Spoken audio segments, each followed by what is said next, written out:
we had to be homeless and live on the streets. It's just crazy how much we take for granted. Your feet hurt like nobody's business. When you think of Waco, you probably think of the Baylor Bears.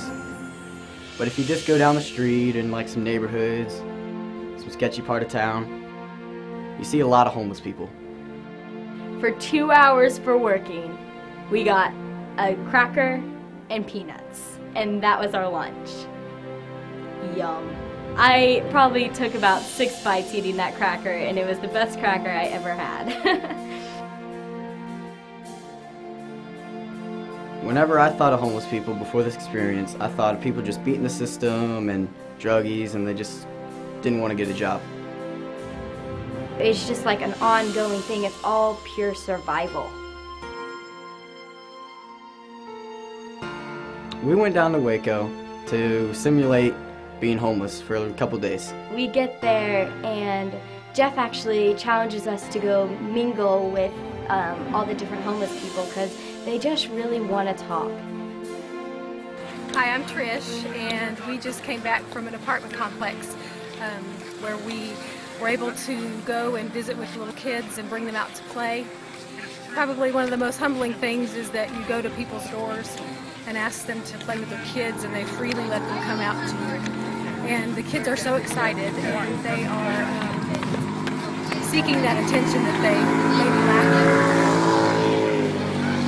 in a pretty crazy environment that they're in. So it was a really humbling experience to be able to play with them. They were very appreciative of our effort. We heard a lot of people talking about Church Under the Bridge. We went there Sunday morning, and it was a church under the bridge. Even with people getting up, walking around, nobody took notice in that, and they could still get a message out of the whole service. And I have an issue with if somebody's coughing too much in service, I'm like, well, can they just leave? And they go in the snow, they go whenever it's raining, they go when it's 120 outside, they're there.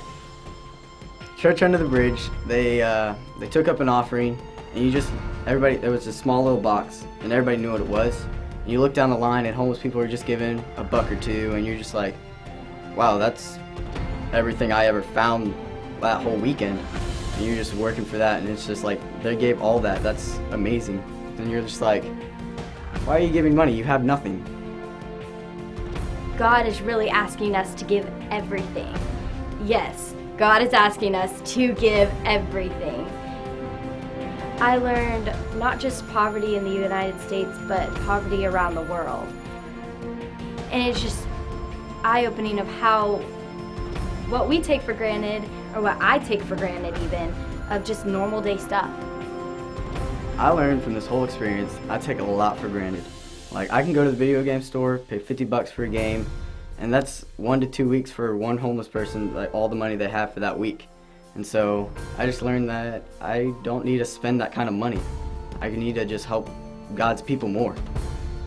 He is our best friend, but he also, since we have so much, expects us to give so much, or for me to give so much.